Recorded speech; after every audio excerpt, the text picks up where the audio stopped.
Hello, class. Welcome back to the haunt of history down in the basement of my home. Here we are back again. It's the first of two lectures for Thursday. Whatever date is, April 8th or something like that. Sounds right to me. I've lost track completely. Anyway, welcome back. We'll be doing two topics tonight, the first of which is going to be the story of the American Revolution. So, you remember from the last class that after a long, decade-long crisis between the British and their colonists here, that started with the Sugar Act and continued all the way through the Intolerable Acts, things had gotten pretty badly between the colonists and their British lords, and a lot of people here in the colonies are pretty fed up with the British. The Continental Congress had been organized in 1774, pretty conservative group, not in any way planning to start a revolution. Their goal was to try to find some way to mediate the problem. They are not hotheads by any stretch of the imagination, although they are going to be the ones de facto who are going to have to lead what will turn out to be a revolution because things started to change without really them controlling things in the Boston area. Many more radicals, many more people who are so opposed to the British in the Boston area because there had been basically skirmishing and stuff going on there at least since the time of the Boston Massacre, and all those folks who were in groups like the Sons of Liberty who were used to fighting against the British when things got stirred up. So there are a lot of people in the Boston area who were convinced that fighting was going to be necessary, and many of them had sworn that when that fighting broke out, that they would stand up on behalf of their country, which is what they're starting to think of themselves as Americans and not just as British citizens. These people have sworn an oath, a secret oath, that they will step forward at a minute's notice to fight against British authority and against the evils of the British rule. They get the nickname the Minutemen, and in fact, that's the mascot of the University of Massachusetts. If they ever play sports again, you'll get to see that on TV. All right, so the Minutemen surrounding people in the area around Boston, there's a significant British force there. The army there is led by a general named Gage, Thomas Gage. Gage knows that there are these anti-British people who are in Boston and in the area. He knows he's in a hotbed of anti-British sentiment. He knows, among other things, that the leaders are beginning to plan and they are beginning to gather weapons. And so Gage, who is being told what to do by people over in England, Gage was told that he needed to do something about those weapons and to arrest their leaders. So Gage decided that going after the weapons that he knew were being hidden in a nearby town would be the smartest thing to do, because once he went after and tried to arrest the leaders, and he knows who they are, the whole Boston area is riddled with spies and counter spies who are working against each other constantly. Gage knows who these people are who are running the whole anti-British sentiment there.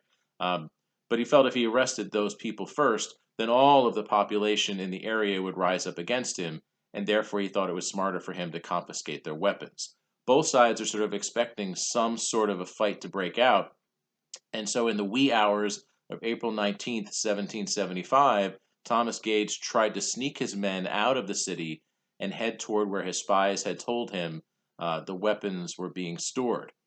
There are people expecting this. People on both sides have been keeping an eye on each other. Very famously, there's a guy, Paul Revere, who puts a couple of lights in the Old North Church, which is a warning that the British are on their way, not by sea, but in this case by land. They are going to basically walk to the town of Concord, which is where these weapons are being stored. So that night, people rode out to try to let the Minutemen in the surrounding population know what was going on. Paul Revere is the famous guy, although, and there's poems and songs written about him. He actually got caught really early in the night and probably woke up like 10 people. So I'm not really sure why he's the famous guy. Some of the other people who rode out into the nearby towns probably were more effective in waking up the resistance against British authority. But Paul Revere, he was well known already, and he has the songs and poems written about him. And this is just one of those things. The American Revolution, some of the stories that we have that are the legends are not exactly the truth, but that happens. So, it's April 19th, 1775. The British are on their way to the town of Concord, which is where their spies have told them these weapons are being hidden. But enough of the Minutemen, enough of these local anti-British people in the Boston area were warned that the British were on their way, that they're able to rally a few hundred of them in a town that the British are going to cut through on their way to get to Concord. This is the town of Lexington. And so basically, as the dawn is breaking over the Boston area, as the British troops get to the tiny little postage stamp sized town of Lexington, they are met on the other side of the town commons, the big sort of open green space in the middle of town, by a force of just a few hundred of the Minutemen who have been roused in the middle of the night, put their trousers on, grabbed their muskets, and headed out to stop the British. The British outnumber the Minutemen at Lexington. These citizen soldiers they're not really trained in any particular way.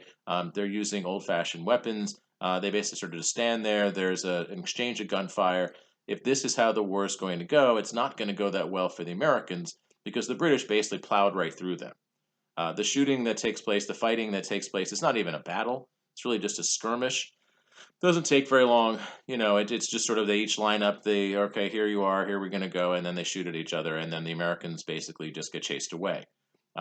This is supposedly the shot heard round the world. It's over so quickly, it's barely the shot heard around the Boston area, but metaphorically, it's the shot heard round the world because with that first shot fired between the British and these Americans in Lexington, April 19th, 1775, the American Revolution has begun, although not officially, but the fighting has begun.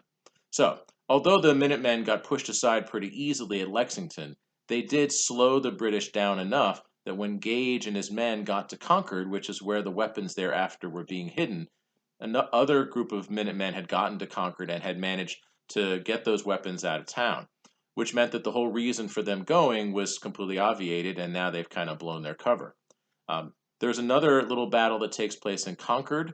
There's a bridge there, and you can go and if you go to New England, you can see all these battle places, and they're all famous, and they're national historical sites and so forth.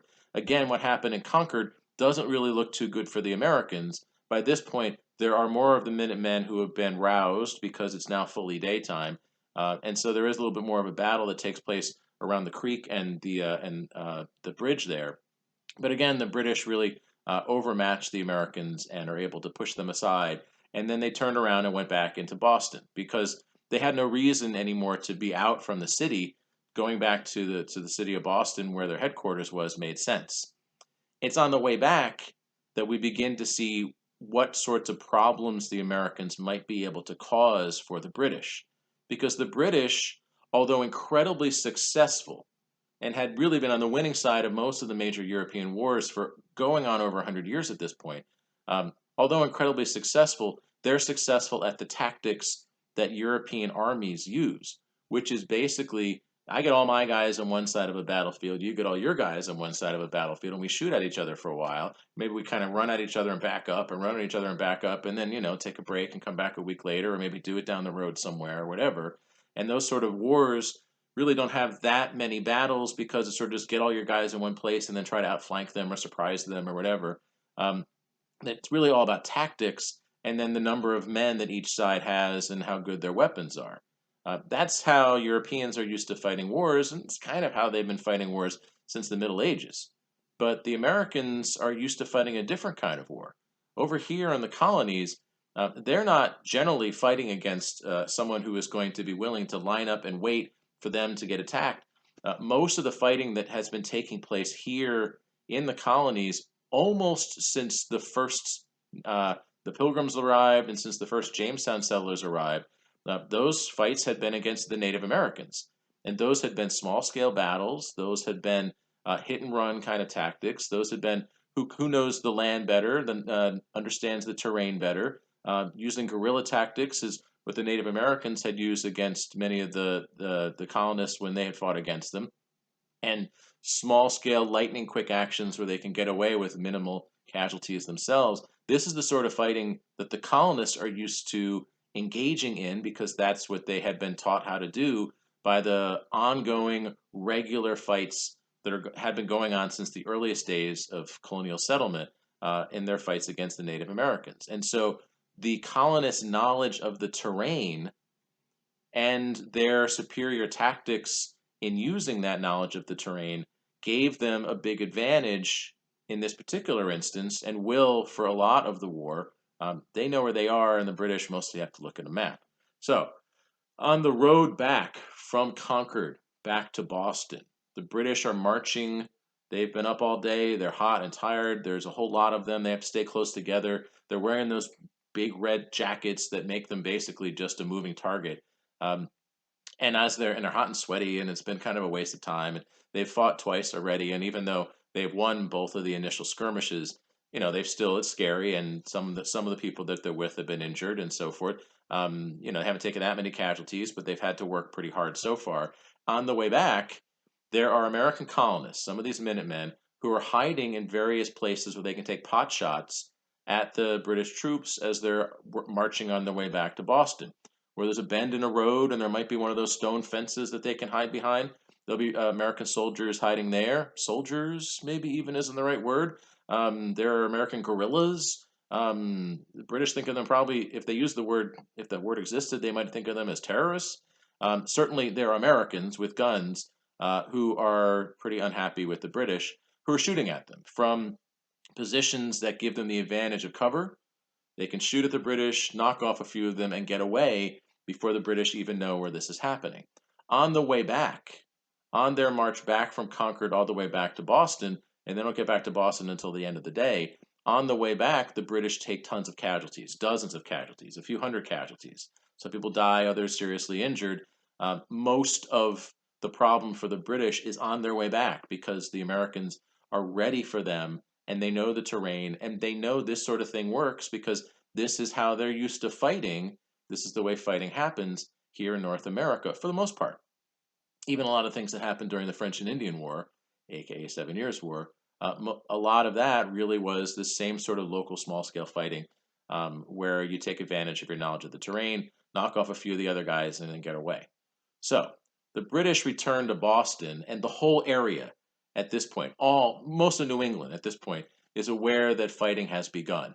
And Minutemen from all over Massachusetts come streaming toward Boston, ready to fight the British, ready to defend their colony, their country. We're not sure we can use that phrase yet, but something like that. They're ready to fight the British because the British have started shooting at them, and they're ready to start shooting back.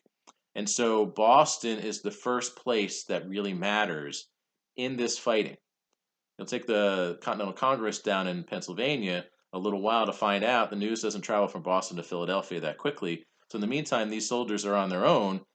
Gage wants to take control over Boston using his military and make sure that he's really in charge there. He's the main soldier in charge. And the colonists want to control the city as much as they can as well.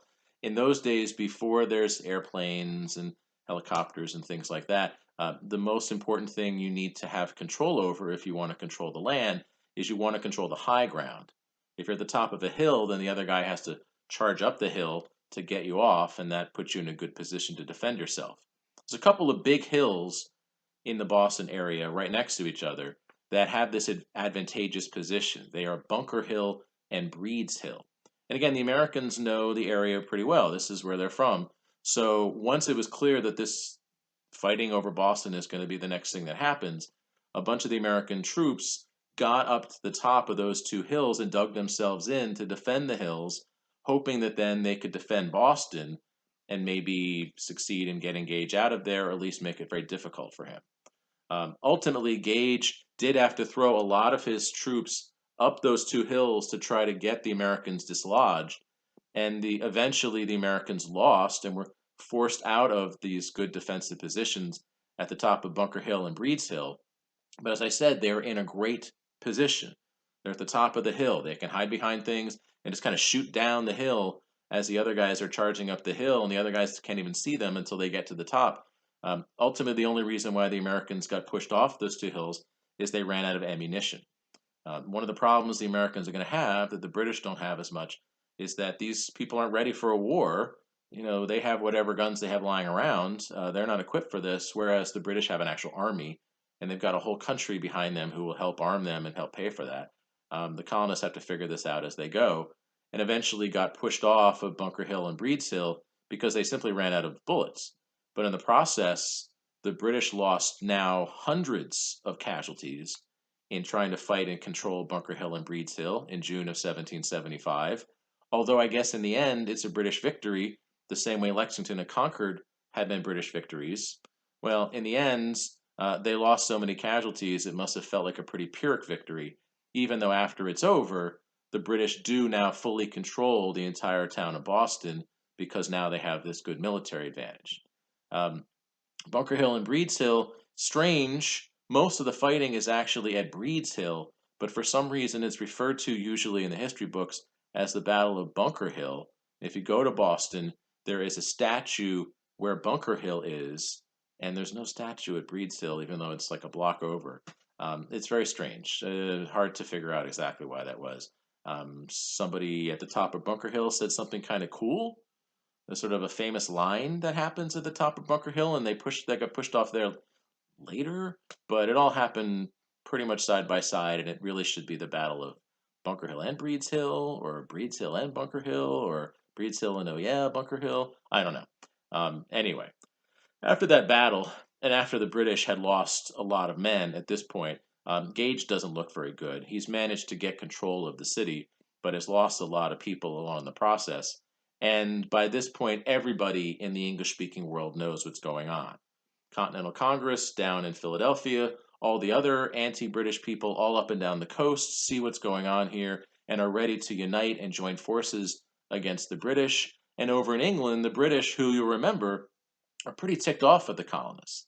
All the things from the previous decade had made them think that the colonists are ungrateful, that the colonists don't understand what the British are good for, and especially the Boston Tea Party, all the things the Sons of Liberty had been doing, all of that had made the American cause very unpopular over in England. So in England, they are spoiling for a fight. And so the king's response when he hears that there's all this fighting going on in New England in the summer of 1775, after he's gotten enough information and is pretty sure this isn't just a one off event, the king declared the New England colonies to be in revolt, which means that he is going to reinforce Gage, send over more soldiers, sailors, and so forth to put down a revolt that at first his advisors believe is just a local thing. As far as they can tell, the real problem is the Boston area because that's where the Sons of Liberty were, and that's where the Boston Tea Party was, and that's where Bunker Hill, Breeds Hill, Lexington, Concord, the Minutemen, all of that had happened there, and so he's pretty sure this is the problem. But to his surprise, to his shock, to the shock of all the British leaders, it becomes very clear in the months that followed that the other colonies are supporting the Bostonians, the New Englanders, the folks who have been doing this fighting so far, and actually, this is not a local event. This is a wholesale throughout the 13 colonies along the eastern seaboard. And so, by December of 1775, his definition of the revolt had expanded, where the king declared all of the 13 colonies from New Hampshire down to Georgia to be in revolt. As far as he's concerned, that's the problem. Um, so far in this, though, the colonists themselves have not officially, in any sort of legalistic way, defined themselves as being in revolt. Partly that has to do with the leadership that they had. The Continental Congress was not elected to start a revolution, and they were not elected to fight a revolution. And they were desperately trying to figure out some way to resolve this problem without fighting. They're worried about what would happen. They're worried about if they lose, but they're also worried about the devastation that will take place. And they're not really intellectually ready for the big leap that is implied by a revolution, which is that they want to break away from the British and to go their own way, to think of themselves as something other than British. A lot of these more conservative leaders are just really not ready for that.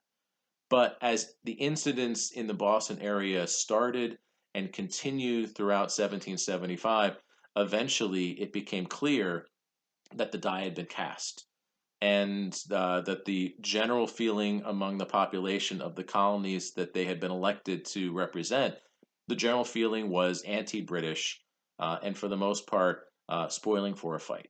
So, in the early part of 1776, the point of view within the Continental Congress began to shift. Circumstances kind of forced the leaders to move eventually in the direction that they weren't ready for at first. This is one where the people moved the leaders quicker than the leaders were originally ready to move. And so by 1776, the leadership of the Continental Congress is ready for the tentative first step of a revolution, which is to declare themselves independent, to declare themselves in rebellion, which, of course, the king and the English have been saying now at this point for months. And over in England, they're getting together the force of arms, the soldiers and the navy that they're going to use to launch an invasion to put down this rebellion, while the Americans kind of hiddle and haul and try to figure out whether they're really ready for this. It's helpful that Gage and his soldiers are not an overwhelming force, and so although they controlled the Boston area, they can't then launch an invasion and sort of take over everywhere. They just don't have enough people for that at first, which gives the Americans time to kind of get their act together, to kind of intellectually get ready for this next step. So finally, by June of 1776, it's clear to them that the Continental Congress is going to have to, on behalf of the colonies, declare independence and declare themselves to be in rebellion from British rule. They have a statement to that effect ready to go. They're going to make a resolution defining themselves as in rebellion. But it occurred to some of the leadership in the Continental Congress that they needed to do more than just say, okay, we're going to fight, because they were worried on a PR level that they wouldn't really get a lot of help if it seemed that this was really just a bunch of people who didn't like their taxes, that they were fighting against just a financial thing. And so therefore, a committee within the Continental Congress was put together whose responsibility is to write down why they're doing this. And this is something they're going to use for their own internal purposes to help explain to themselves and to other Americans why we're doing this and why this is worth fighting for, as well as to tell the world. Now, of course, if they lost, this would be sort of ridiculous, and it would go down in history remembered by very few. But they're hoping that they win, and that in the process they can explain that this is something happening for bigger purposes and for larger ideas than simply, we don't like the British, you guys have been treating us mean, and so we're going to go our own way. So, a committee, a handful of people, are put in charge of drafting a document that will explain why they are going to try to become an independent country. Everyone assumed that the main person in that committee, the guy who was going to do most of the work, was John Adams. He is one of the most well-known people in the colonies. We've known about him. I've mentioned him ever since 1770, when he stepped forward and served as the lawyer for the soldiers who had attacked the Bostonians in the Boston Massacre. He is a well-known patriot. He is a well-known intellectual. Everyone respects him. And of course, he's very smart. So he seemed like the logical choice. But once the committee began to meet, it turned out that the leading light and ultimately the main drafter of the document is going to be another delegate, another guy in the committee, a guy from Virginia named Thomas Jefferson. John Adams and Jefferson were good friends, and they worked together on this a lot. But in the end, it basically is Jefferson's document. Jefferson is an interesting guy. He is going to be one of the most important people in the founding of this country, and we're going to be hearing a lot about him over the next week or so. So we should start to get to know him. He is at this time in 1776 in his mid-30s. He's 34 years old, which, trust me, that's pretty young, even in the days when people may not live nearly as long as they do now. Still, 34 years old is pretty young to have this sort of responsibility. He comes from a very wealthy family. His family, rich slave owners, owned a large plantation in Virginia. He himself is the heir to that fortune and therefore one of the wealthiest guys in Virginia. An intellectual, he had gone to the College of William and Mary, which I mentioned previously. It's one of the handful of colleges in the colonies before the Revolution. Graduated from the College of William and Mary at age 14, making all of us look pretty bad. And then he became a lawyer. In those days, there were no law schools. That's not how you became a lawyer. Instead, you essentially apprentice the same way if you wanted to become a weaver or a carpenter, or just a different kind of a skill. So he went and learned the lawyer trade from another lawyer, a rich, well-connected lawyer, who then, when he thought Thomas Jefferson was ready, then sponsored him as a lawyer to join the Virginia bar, and therefore be allowed to serve as an attorney, and to handle legal cases. He's a brilliant, brilliant young man. He also got involved in politics and was a representative in the Virginia legislature, one of the first state or colonial legislatures that was created in the early days of the colonies. Dates back to the early Jamestown days. It's called the House of Burgesses, but it's a colonial legislature. He had served in the colonial legislature, fascinated by politics, but never made any important speeches. As a lawyer, was never involved in any important court cases, never made any sort of dramatic court moments that anyone ever talked about. Really, other than his neighbors, very few people had ever heard of the guy. At age 30, he essentially retired, which is nice work if you can get it. He retired to his plantation, where he is overseeing the construction of his palatial mansion. It's called Monticello, and it is a national landmark that you can go visit. He was the architect, the designer of it, based on models that he understood from books from the ancient Greeks and Romans. Pretty impressive to be able to come up with that sort of a design without ever having seen the things he's modeling them after, which gives you an idea of his intellectual abilities. He's all over the place intellectually. He's a brilliant architect. He's got a brilliant legal mind. He's got a brilliant political mind. He's an inventor. You can go to Monticello and visit it and see some of the inventions. Some of the things he invented are really not that interesting. He did invent some things that are practical. He invented the dumbwaiter, which is an internal mechanism within a large building to pass things from one floor to the other on a system of pulleys, which is a smart thing unless you've got servants, as he did, and they can just sort of carry things up and down for you. He, of course, is a huge slave owner, unfortunately, but that's the case because he's a rich Virginian. He owned dozens of slaves, including one, it turns out, that is his mistress, with whom he has children. That story comes out much later. So, he's a brilliant man. And yet, when he retired at age 30 and went back to Monticello with the goal of finishing designing this palatial estate, it seemed as if he was just sort of closing up shop and hoping to sort of spend the rest of his life reading books. He's fascinated by knowledge, has his finger in a million pies, wants to know everything there is possibly to know. But honestly, at that point, he could easily have just drifted into being the eccentric rich guy on the hill that all the local kids dare each other to go ring his doorbell and run away, because he's just sort of a weird, eccentric guy who doesn't really seem like he has kind of the common touch, and no one really knows what to make of him. But then the conflict that led up to the American Revolution starts to happen. And Jefferson was very sympathetic to the idea that the colonies were being poorly run by the British. Jefferson is very sympathetic to the ideals of republicanism, and therefore, when it came time to create the Continental Congress, he was sent, not originally by Virginia, he was an alternate, but when one of the original people couldn't go, he got to go in that person's place, and then became an important person, rising of importance because of his intellectual abilities and because he's a great public speaker. So he was put on this committee to draft the document, and in the end, did most of the intellectual work and most of the actual drafting of the document. And that turns out to be exactly the right thing, because Thomas Jefferson knows as much as anyone does here in the colonies about political thinking and about some of the big ideas that are going on in the Western world at this time. There's an intellectual movement that had been underway since the 1600s in places like England and France and other parts of Europe, and that had had some effect over here in the colonies. It's called the Enlightenment.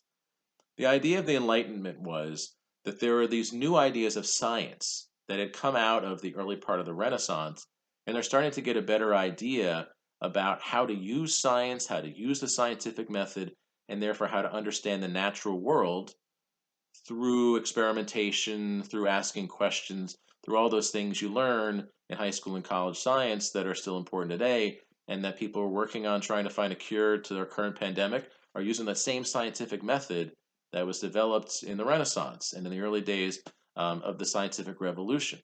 Well, if science can be used and that scientific method can be used to explain the natural world, then there were philosophers around the same time seeing that happening who decided that maybe we could use the same method to understand the human world. And so the idea of the Enlightenment was to try to study and to codify and ask good questions about the science of humans, of humanity. And so coming out of the Enlightenment, you're going to see things that are going to eventually be such ideas, such concepts as sociology and anthropology, archaeology, economics, political science, all the sort of soft sciences. Those come out of the Enlightenment and are very important to understanding how people live and work and interact and trying to study that and get to the bottom of that. Well, that intellectual movement that's going on in Europe has a ripple effect over here in the colonies. We're just a sideshow in that. Most of the intellectual things in the Enlightenment are happening over there in Europe. But people over here, scholars and intellects over here in the colonies, are fascinated by what they're seeing happening in the Enlightenment. And people like Jefferson are trying to understand everything, every new idea that's coming out of it. Jefferson is probably the best read person in the colonies. He is wealthy and he's curious, and therefore he tried to get his hands on every book that every important scholar in Europe was publishing during this very intellectually heated up period of time. He actually had people who, in the major world capitals of Europe, who he just wrote letters to them and said, if any interesting book comes out, buy a copy for me and send it to me and I'll pay you. And ultimately, he's got one of the biggest libraries of anybody in the colonies, and his library eventually became the jumping off point. Just before he died, he sold it to the U.S. government, and they turned it into the Library of Congress. So my wife thinks I've got a lot of books.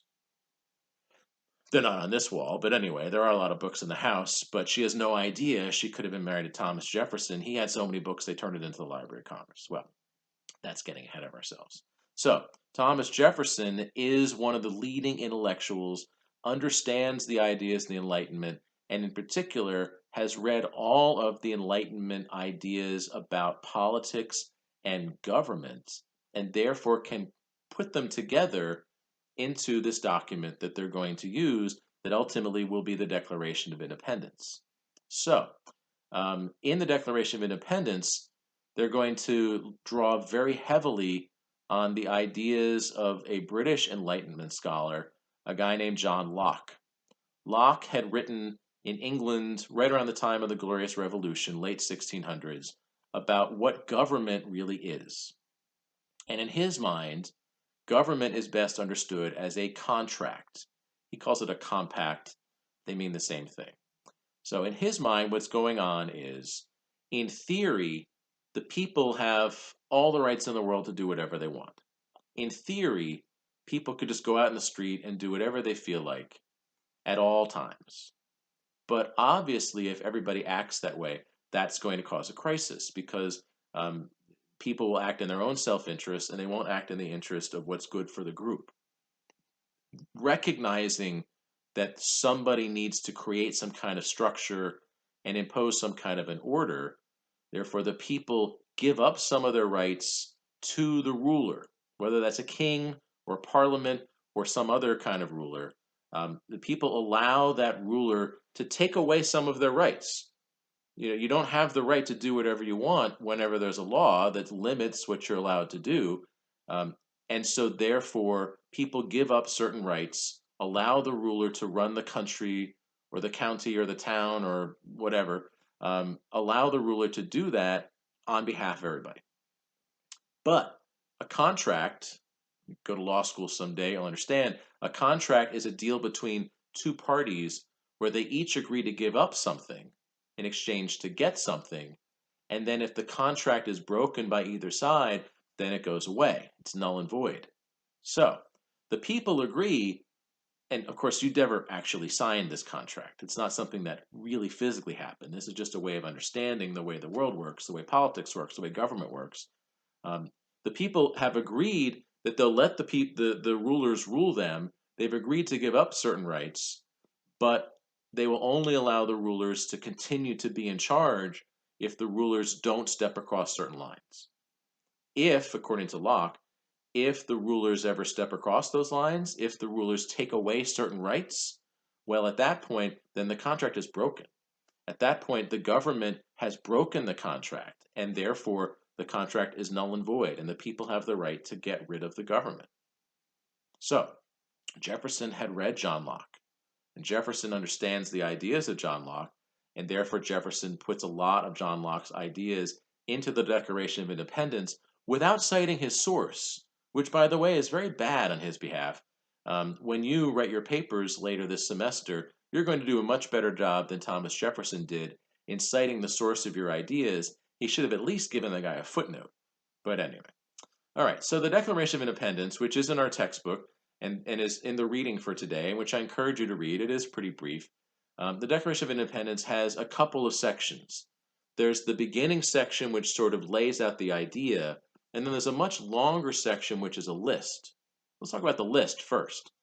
In the list, which makes up really the bulk of the document, Jefferson and the other drafters of the Declaration of Independence made a list of things that the king had done to the colonists that all showed that the king really wasn't a very good leader, wasn't a very good ruler, making the case for all of the ways in which the king had violated the rights that the colonists have as British citizens. And a lot of the things on that list are things that we've already heard about, dating back to the Boston Massacre, dating back to the Intolerable Acts, dating back to the Stamp Act and the Townshend Acts, and all the way back to the Sugar Act, and various other smaller things that I haven't mentioned. And the textbook mentions some of them, and others of them are just in there. His goal is to throw the whole kitchen sink at the British. A long list. It shouldn't just be 2 or 3 things, because that won't be impressive. As many things as they can think of. All the bad stuff the British had done to them over the previous decade or so, that's all in that document. The king is bad because he did this, and the king is bad because he did that. And the point should be, when you're done, you should be thinking, wow, that's a pretty bad king. Now, he specifically points the finger at the king, even though really Parliament had initiated these policies, passed these laws, and so forth, because Jefferson is also building the case for republicanism. Remember the last class, I mentioned that the fundamental idea, the unifying intellectual idea of the American Revolution, the people who are going to be eventually fighting for a free and United States of America, that fundamental idea is the belief that a republic, an elected form of government, is a more fair form of government, and that if you have the right ingredients, virtue, equality, independence, and freedom from corruption, well, then you can make a republic work. Well, one of Jefferson's goals is to make sure that if they win the revolution, they don't just go back to doing what the British did. They want to make sure that they have a better form of government, and therefore, by pointing the finger at the king, he is going to also lay the framework for not just getting rid of British control, but also having a different form of government afterwards. So, king is bad because he did this, and the king is bad because he did that, and the king is bad because he did all these terrible things. So, bad king, bad king. And then the rest of the document, the beginning part, which the second part of the document really sort of supports, is where he borrows heavily from John Locke. And he says, we hold these truths to be self-evident, that all men are created equal. And the phrasing there, today, that sounds kind of sexist. All men are created equal. What about the women? Probably he meant all people, although maybe he didn't really, we'll come back to some stuff about gender a little bit later. But anyway, that all men are created equal, that they're endowed by their creator with certain inalienable rights, and that among these rights are, and at this point, he is purely pulling from John Locke, because his goal is to say, if the king takes away the rights of the people, then the people have the right to get rid of the king, to get rid of the government. The thing is that John Locke's version, he said that the fundamental rights that a ruler is never allowed to take away from the people are the rights to life, liberty, and property.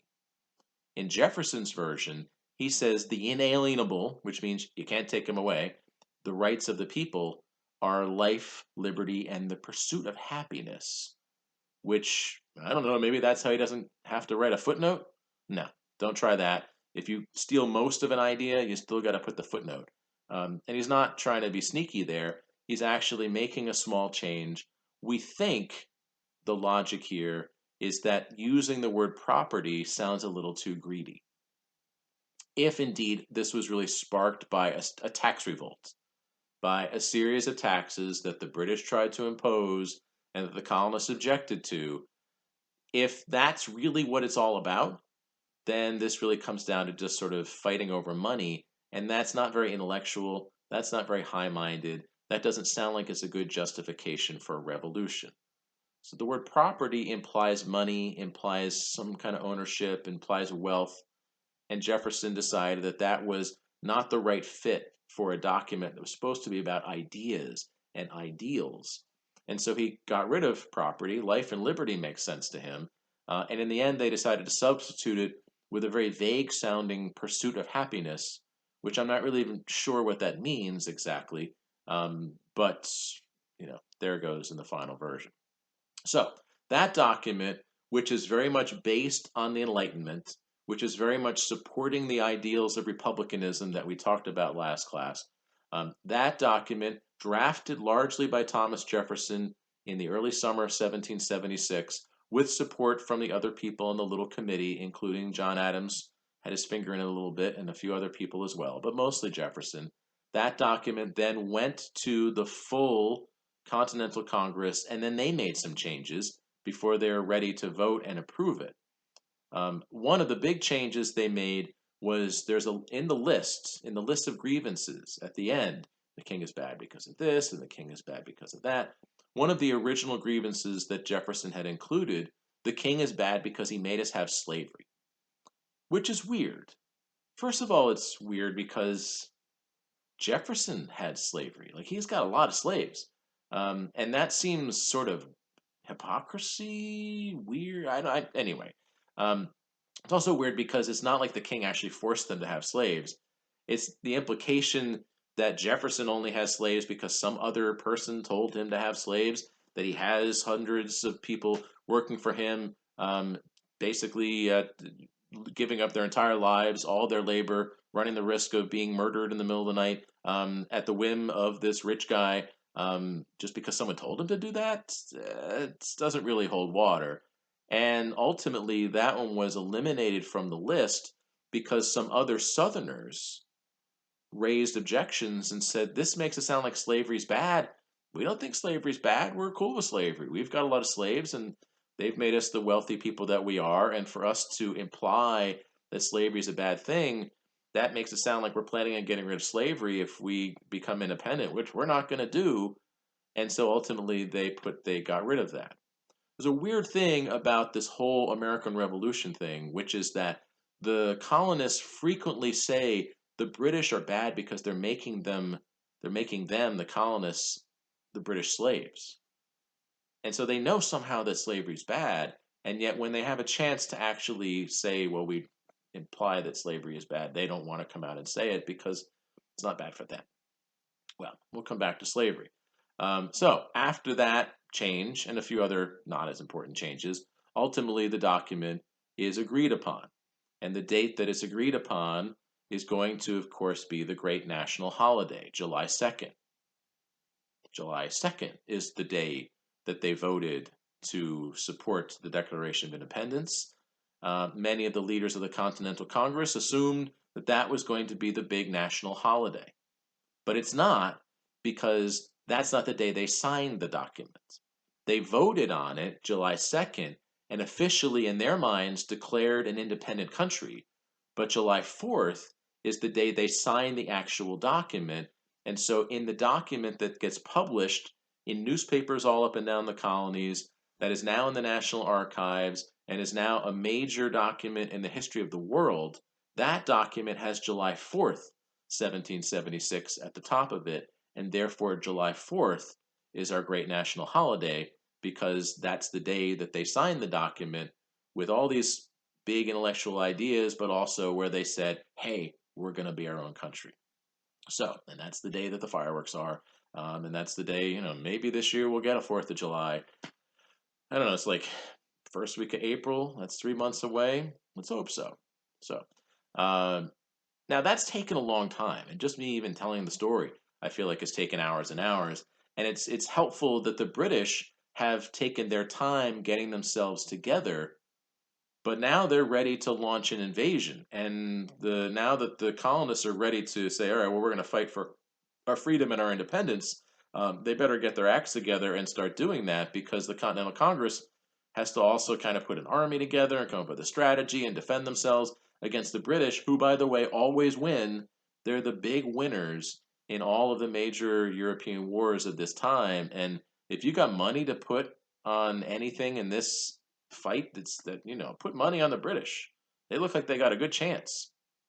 Well, um, one thing that the Continental Congress did do, besides deciding when they're going to declare independence and drafting this document and so forth, they did begin to put together an army, although it's sort of a loosely affiliated army. Each of the colonies puts together their own militia, and they're going to each colony largely pay for the people who come from their colony, and a lot of times don't pay them. A lot of these soldiers, it's amazing that they continue to fight, because they go long periods of time without any payment. They're poorly equipped. They have limited clothes sometimes. They're fighting without shoes sometimes, because the colonies and then the Continental Congress government really don't have any money strapped for cash throughout the whole thing.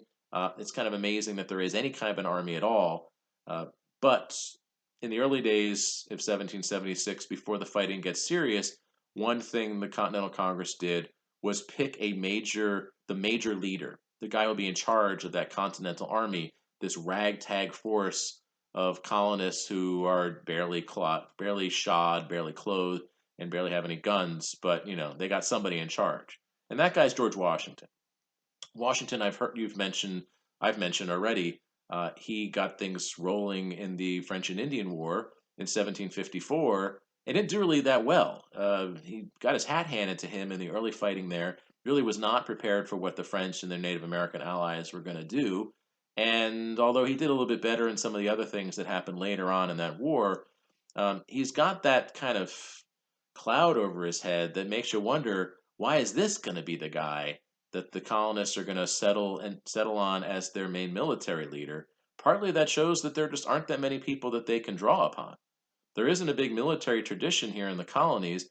West Point doesn't exist, and Annapolis doesn't have any kind of naval training, or any of that stuff doesn't exist. And so there aren't that many people who've got a lot of military experience that they can draw on. Washington had been a leader in the French and Indian War, or 7 Years' War. And so he's a guy, but to some extent it's also, well, this is the guy we could find. It turns out to be a lucky choice, because George Washington has a lot of things going for him that make him a successful military leader of a force that is in many ways weak and desperate and just barely holding on. But he's chosen, and at first is clearly a good leader, just kind of what he looks like. He has that commanding ability. He's still pretty young at the time that he got the commission as the commander of the Continental Army, as it's called. He's in his early 40s, which again is young. It doesn't seem young to most of you. It still seems young to me. That's younger than I am. And he still had hair back then, so he looks younger than me. But he is just a commanding looking guy. Um, this is going to sound weird, because your impression of George Washington is from the $1 bill, and it's from the pictures of him when he's old, and the wooden teeth, and the wig, and stuff like that, and he just looks very prim and proper. But George Washington was the hottest guy in America. If People magazine existed back then, and they're choosing sexiest man alive in 1776, it would have been George Washington. He is tall. He is commanding. He's about 6'2" or 6'3" at a time when average male height is about 5'7", 5'8", and so he literally towered over most other men, and is therefore a commanding figure. He's also an athlete. He has got a trim, athletic figure. He had been a man of the outdoors, even though raised to wealth, had spent a lot of his time. He'd been a surveyor and he's a horseman, and he's physically fit and seems like a commanding guy.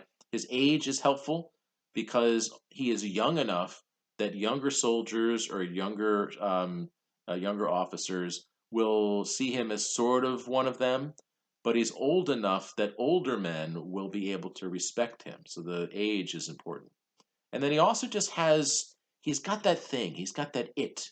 I don't know what that it is, but the thing that makes whoever the sexiest man alive, he's got it. Uh, he, in the way that they determine sort of who the alpha males are in those days, the skills that are necessary are horsemanship, and everyone agreed who had ever seen George Washington on a horse that he rode a horse as if he and the animal had a melding of the minds, and he was able to get horses to do things that no one else had ever seen. He's great in the saddle. Literally, just the saddle is what I'm talking about there. He's also in upper class society. Everyone is impressed when they see him do the complicated court dances that are the things that the rich people do when they get together. And again, this is a measure of a man in those days. Every woman wants to dance with him. Poor Martha Washington, his dance card gets filled up immediately by all these women who want to dance with him because he is so graceful, he is athletic, graceful, and sort of tall and handsome, and everybody wants to be with him. Everybody is watching him when he's on the dance floor. Everyone is admiring him. They look at him and they see in him like a god. And I'm not exaggerating. The day that he came to Philadelphia to accept the commission from the Continental Congress that he is going to be the head of the Continental Army, literally, there were women who stood along the streets and swooned because George Washington had gone right by him. It's like, I don't know, Bieber fever or something like that. And that's embarrassing to describe in my analogy, but that's what I got. Beatlemania is what I used to say, but nobody knows what that is anymore. But anyway, so he is chosen because he's got some kind of history as a soldier. He's got some leadership abilities. He looks the part. Is he the right leader? It's going to turn out that they got lucky because Washington has flexibility, whereas other people with traditional training, probably would not have. And that flexibility is going to be very important because Washington is going to recognize that he doesn't have to win, he just has to not lose. The longer he can keep the fighting going, the longer he can keep an army, the longer he can stretch out the war, the harder it's going to be for the British to keep fighting so far away from home in something that's incredibly expensive. And given that the context that started this whole thing was the last war cost them so much money that they're still paying off, the longer he can stretch this out, the better chance there will be that the British will eventually say, you know what, forget it. You guys just go your own way. If you want to be your own little country, fine. You're hilarious. You don't know what you're doing, but knock yourselves out. That's going to be his goal. And so he doesn't have to win a lot. He just has to not lose too much. And if he does lose, he needs to make sure he doesn't lose that many guys so he can run away and fight another day. That flexibility of tactics is going to help him in the long run, although he loses a lot. And for much of the war, there'll be people pointing at him behind the scenes and saying, that guy is kind of a loser. Well, he turned out to be the father of his country, so maybe he knew what he was talking about. So, as we get ready to actually start the fighting, I can tell you that the British look like they have the upper hand. They're going to have a larger military apparatus. They have a big army. They have a big navy, the best, most successful navy in the world at this point. They are a wealthy country. Even though they've had all these financial problems, they are a wealthy country with a wealthy treasury that they can pull upon, which means that their soldiers will be well fed, well trained, well armed, that their Navy officers are going to have nice ships that they can use. And everything in many ways looks like it works to the advantage of the British. But the British are fighting far from home. They don't know the local conditions. They don't really even know where they are sometimes.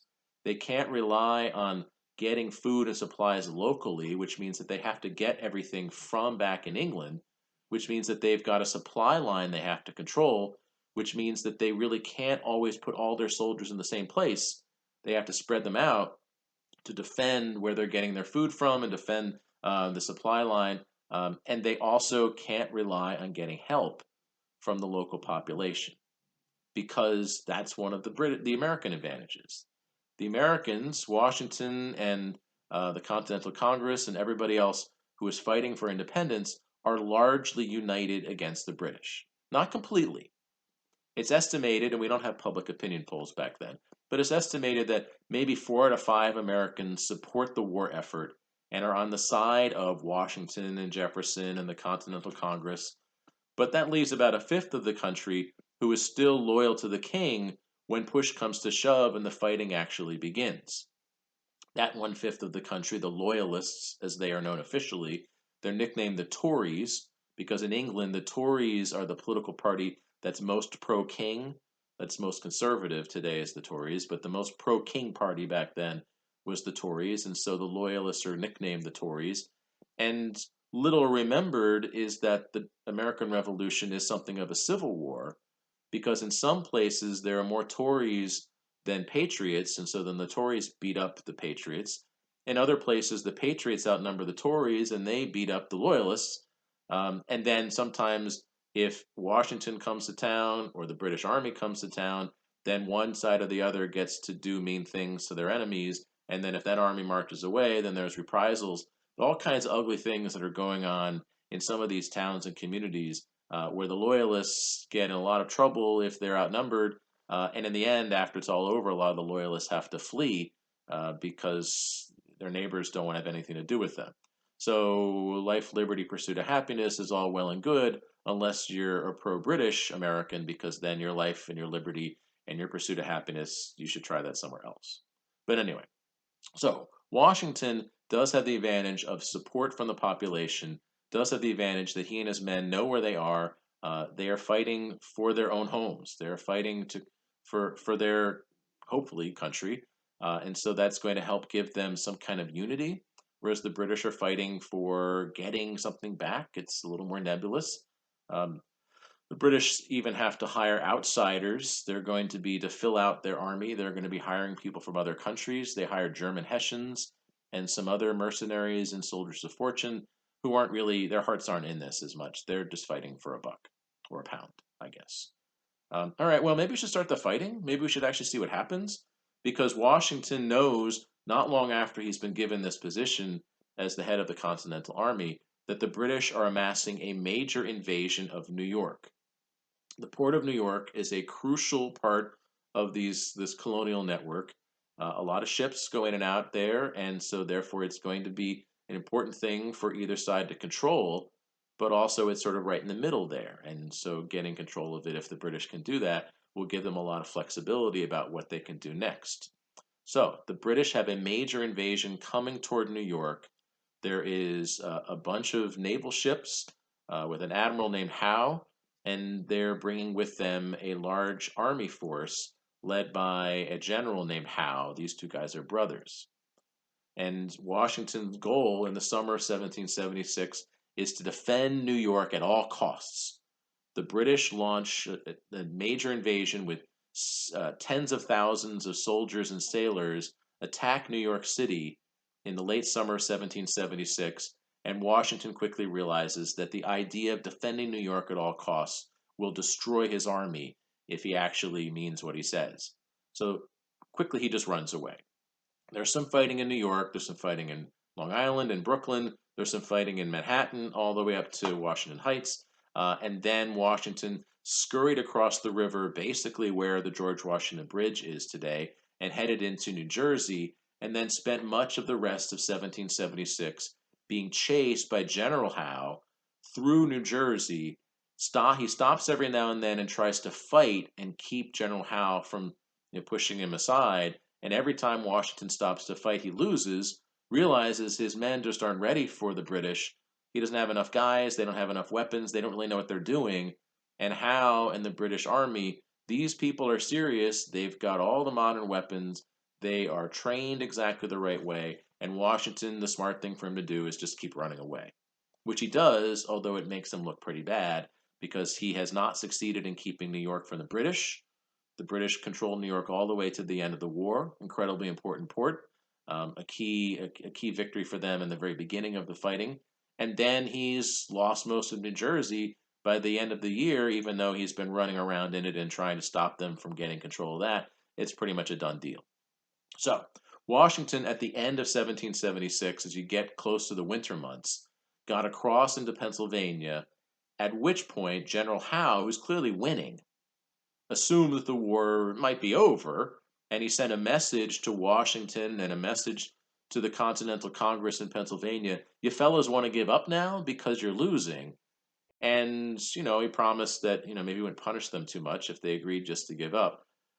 But the leaders of the Continental Congress figured, well, if we give up now, we're all going to get hanged as traitors, and Washington doesn't want to give up either. And so Howe said, all right, I'll see you again in the spring, which is kind of weird because that seems like he's winning and he should follow up on his victories and just sort of squash Washington and the rest of Washington's American soldiers and then kind of crush into Pennsylvania and destroy what's basically the capital of this attempted country and make the Continental Congress either flee or maybe catch them all. That really should be a strategy. Except that's not how they do it. European wars, which is what General Howe has been trained in, European wars are only fought during the warm weather months because that's when you can move armies around. During the winter, it's simply too cold, and in the early spring, it's simply too muddy to be able to move around not just the soldiers, but the cannons and the very heavy equipment. It's just too complicated of a process. And so traditionally, there's a winter truce in any war in Europe dating back, there's a reason why they had 30 years wars and 100 years wars. Sometimes they'd fight like one time a year and then they would sort of regroup and come back again. So that's what Howe assumes is going to happen. And so Howe prepared for the winter truce. But the thing is, that's not how they do it here.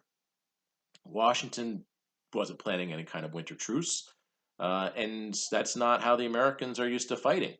The kinds of things that they're used to doing last all year long. When they're fighting against the Native Americans or when the Native Americans are fighting against them over control of the land that's been going on for several centuries now, when that happens, that happens. It happens all year long. Winter, summer, spring, fall, doesn't matter. So, although Howe is prepared for a long winter's nap, George Washington and the Americans are not officially on break just yet, which provided George Washington with an opportunity, recognizing that the guy on the other side of the river is just sort of sitting around. Washington decided that he had an opportunity to take the initiative. And he waited for a day when he knew that he was likely to get people on the other side who were not paying much attention. On Christmas night of 1776, Washington and his men snuck across the river on boats across the icy Delaware, on boats from the Pennsylvania side of the river, and snuck into the capital town of Trenton, where there are British soldiers and some of these German mercenaries, the Hessians, who are working for the British. These soldiers, the British and their Hessian allies, are just in barracks. They're kind of sleeping out the night. It's Christmas, whatever. There's some people out keeping an eye on things, but for the most part, no one's expecting anything, and they're not paying much attention. And so Washington was able to surprise and attack the British and their Hessian allies in Trenton and take a lot of prisoners and basically just sort of rip right through them and then snuck back across the river before the British knew what was going on. Howe looks like kind of a jerk at that point because Washington had not taken the truce, had not said, okay, yeah, we're not going to fight anymore, and then had snuck over and had given significant losses to Howe's forces. But then Howe figures, all right, well, you got one, you got me there. You made me look like a jerk, and I'm going to have to answer to that. But now I'll see you in the spring, and now he's pretty ticked off. But he assumes that when he sees Washington again, he'll just finish him off, and then they can have a nice laugh about what happened in Trenton.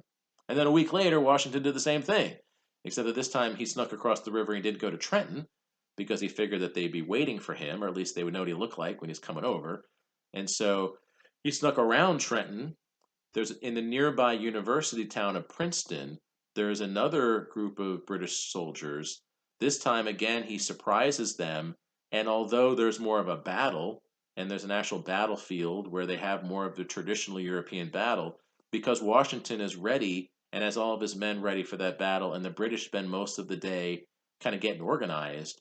Washington is able to take the initiative again, defeat the British at Princeton in early January of 1777, loses very few men in the process, and then again sneaks across the river, which actually went to Morristown, New Jersey, stayed on his side of the river, and then said, "Okay, I'll see you. I'll see you in the spring. Now I'm ready for that truce." Trenton in December 1776 and Princeton in early January 1777 aren't really turning points in the war, but they certainly make it look like George Washington maybe knows a little bit about what he's going to do.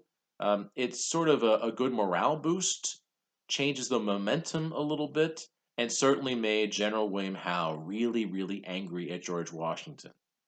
Angry enough to do a really dumb thing when it came time for the fighting that he thinks is going to finish off the Americans later in 1777 after the roads were clear and all the winter was done. So, the big British strategy in 1777, which they think will finish off the war, is they are going to combine all their forces together and control the Hudson River Valley, isolate New England, which they were pretty sure was still the most dangerous part of the colonies, and then kind of crush through New England. So the strategy is that Howe, who's got one group of British forces down in New Jersey, is going to head north and control the bottom part of the Hudson River. There's another general who's based in the Great Lakes, a guy named Santangelo, and his job is to cut across the middle of New York, roughly where the Erie Canal is going to be later, and get to the middle part of the Hudson River and control that part of the river. And then there's a British general named Burgoyne, and with a name like Burgoyne, you know this is trouble. John Burgoyne is based up in the St. Lawrence River area, and his job is to work his way down through the top part, the most northern part of the Hudson River. And then once they've controlled the whole river, then they're going to sweep across New England, crush the remaining resistance, and they assume at that point the whole thing will fall apart and they'll be big winners. And honestly, this is a pretty good strategy. Dividing and conquering is not a bad idea. The most anti-British sentiment is in New England so far. It's not clear that if the British were able to succeed in doing this, then maybe they would crush a lot of the resistance. Maybe this would have worked, but we'll never know. Because without the kind of communication that we have today, coordinating this effort turned out to not be very successful. The middle guy, Saint-Leger, who's supposed to cut across the middle, got halfway through New York, encountered American resistance at a fort he was not aware was there, and backed up again to the Great Lakes to try to recalibrate, and he never got where he was supposed to be at the time he was supposed to be there, which means he never took the middle of the Hudson River, so part of the plan didn't work there. And that's not even the worst part, because Howe, who was supposed to be heading north through New Jersey to get to the South Hudson area, instead went west across the Delaware because he's so ticked off at what George Washington had done that he decided that he is going to be the big hero of the war. This effort to sort of crush resistance by taking over the Hudson and then swishing through New England, that wasn't going to make him a big hero. It's just going to be one cog in the wheel. But as far as he was concerned, look where I am. I'm in New Jersey. Pennsylvania's right over there. Philadelphia is not that far from where I am. Washington's around here somewhere. He was hiding out in Morristown, New Jersey, but that's not that far away. He knows Washington's around. So Howe's plan is cross the Delaware, go the opposite way that Washington had gone a couple of times, and head toward Pennsylvania, head toward Philly, and he assumes that because that's basically the capital, that's where the government is, that Washington will have to defend it, and in the process, he'll be able to crush Washington's troops, take Philadelphia, be the big hero of the war. And in some ways, he's right, because he did head toward Philadelphia in summer and late and early fall of 1777, and Washington did try a couple of times to stop him, and both times Washington's men were unable to do anything for Howe, and got pushed aside to the point where they're almost completely crushed and to sort of run away for a little while and wind up spending all through the winter months just sort of licking their wounds, desperately trying to survive, while Howe did then invade Philadelphia and force the Continental Congress to flee. And for a little while, it's not clear who's even running this whole resistance or anything, and Howe thinks that he should be the big hero, except that by not finishing the plan, by not doing his part, he and Saint Leger, who got confused, he left poor John Burgoyne with a third of the British army, expecting the other two-thirds to show up high and dry. Burgoyne and his men, as they march through the northern part of the Hudson, spread out their men because they have to control their supply lines, and so he doesn't have a full effective force as he got to the most important American fort along the Hudson River. In northern New York, there's a fort at Saratoga, right on the Hudson there. He knows it's there. That's his main thing. He's got to get to Saratoga and he's got to defeat the Americans there, and then he's finished his part of the job. But he's assuming all along that his reinforcements are on their way. And therefore, when he launched a full scale attack on Saratoga, he is assuming that he's going to get extra allies, and he had a large scale attack on the fort, which he would have done differently if he'd known he was in this all by himself. The Americans resisted and did surprisingly well against Burgoyne, and by the time Burgoyne realized reinforcements were not going to come, the Americans defeated him in October of 1777 at what is the most important battle in the American Revolution. Burgoyne probably would have not lost the Battle of Saratoga if either or both of the other British reinforcement armies had shown up, but instead Burgoyne lost thousands of men in the Battle of Saratoga, a smashing victory for the Americans, and turns the tide of the war.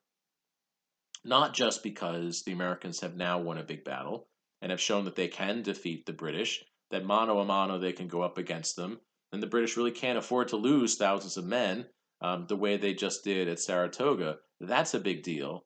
But also, it's a big deal because after Saratoga, the British aren't just fighting against the Americans. Because there had been a diplomatic effort going on from the very beginning. The Continental Congress had sent some of their leading guys over to France to try to get the French to fight against the British as allies of the Americans. John Adams, Thomas Jefferson, and some other important people from the colonies have gone over to try to negotiate with the French government. You remember what I said? The French and the British just don't get along at this point. And for most of a century, you can pretty much assume that the French and the British either they're fighting now, they just finished fighting, or they're just about to fight. Well, the last time they fought was 1763 with the 7 Years' War, or French and Indian War, and this is 1777. It's a long time later, over a decade. It's been a while. They're ready. The French and the British don't like each other. And so the Americans are there trying to get the French to help them out against the guys that they always hate.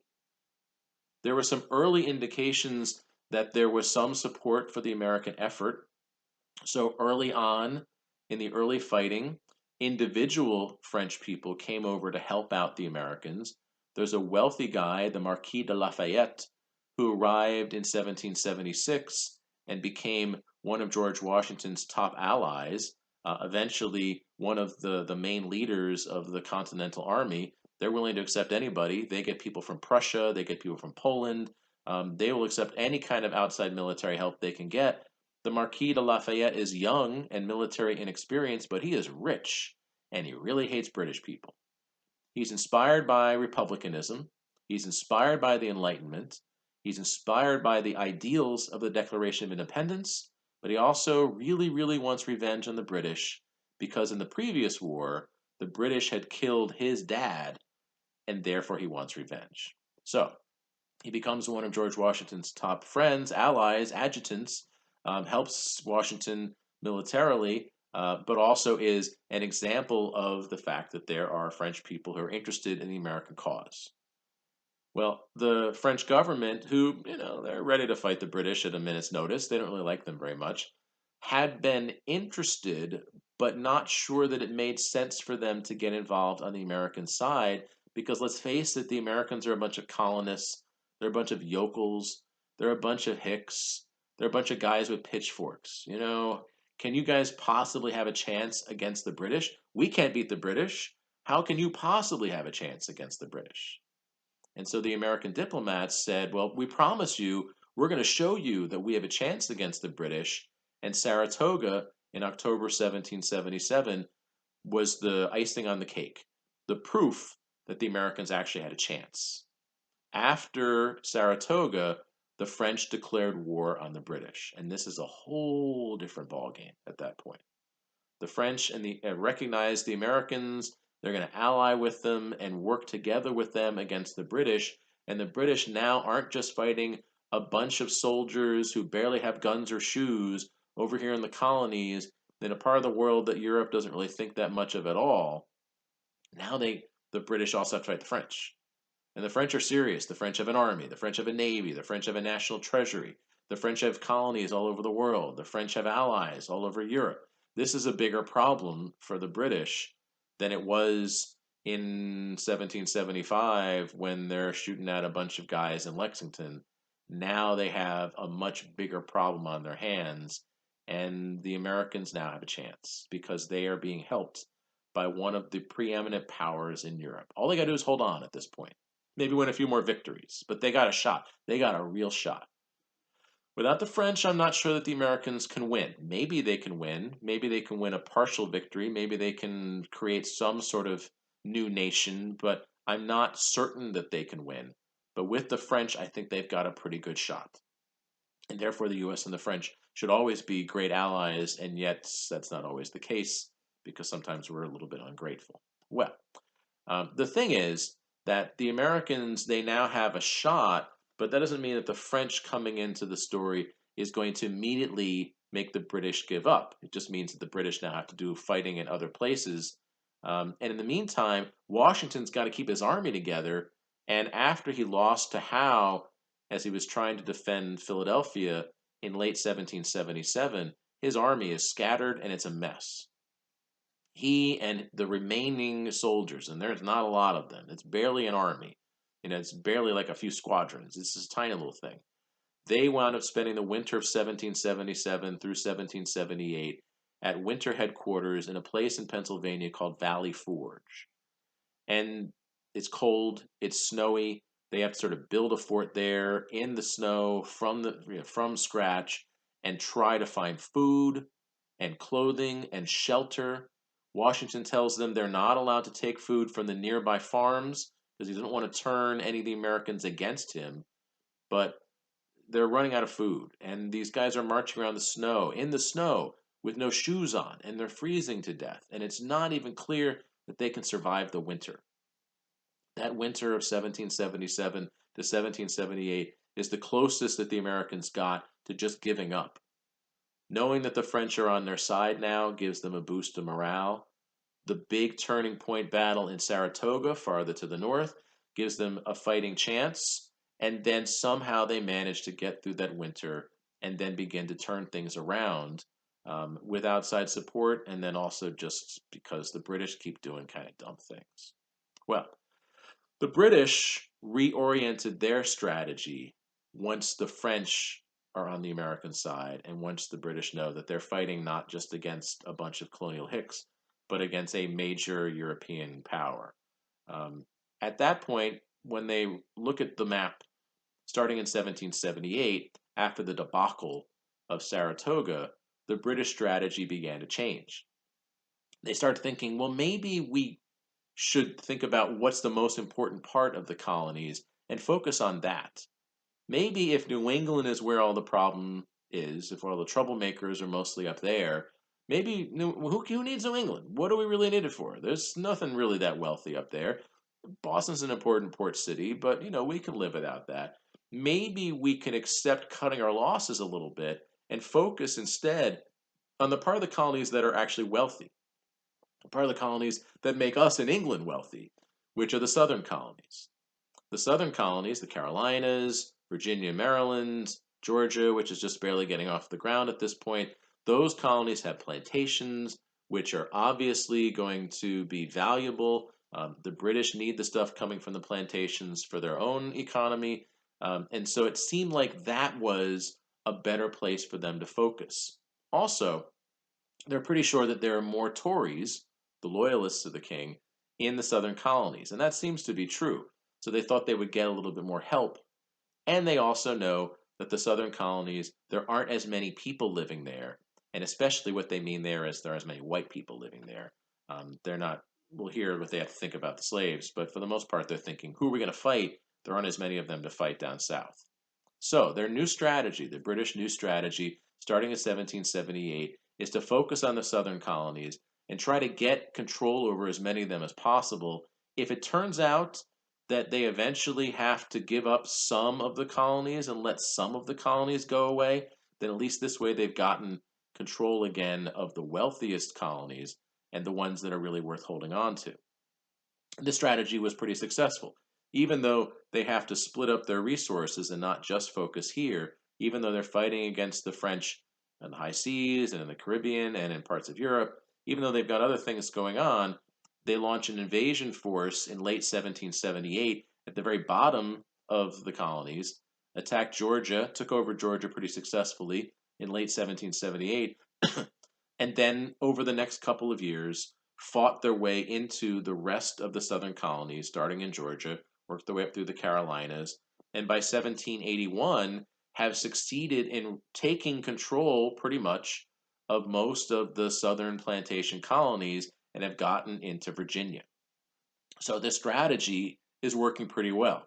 There's lots of fighting down there and there's fighting going on in other places, but overall it looks like the British are doing well with this divide and conquer in the South strategy as they are slowly regaining control over some of this territory. And maybe if the British eventually have to say, all right, well, you can be a new country if you want, maybe that new country will be just like New York, New Jersey, Pennsylvania, and New England. Or maybe not even all that. Maybe those people will just give up too as they realize that the French or that the British are eventually coming. Well, the British general who is the next key player in this story, and you'll notice that the British generals that I've mentioned, I only mention when they make mistakes. Well, this guy's going to make a doozy of a mistake. The British general leading the charge for the British in Virginia, the next part of the South that they've gotten into, is a guy named Cornwallis. And somehow with a name like Cornwallis. Cornwallis, in late 1781, came up with what he thought was a foolproof strategy to finish off the war. For him, it's not good enough to get like one piece at a time or one colony at a time or whatever.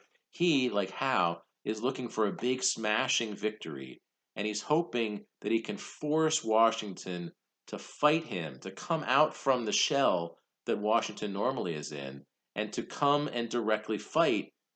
Cornwallis knows all he needs is for there to be an actual fight because he knows his troops are better than Washington's troops, and he knows he is going to be able to lead them to victory. He just needs to get Washington to actually attack, to fight.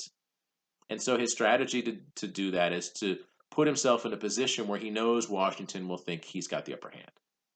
So there's a place in southern Virginia called Yorktown, and it is a peninsula. And for those of you who don't remember your third grade social studies, a peninsula is a body of land that is surrounded on three sides by water. In other words, it sticks out.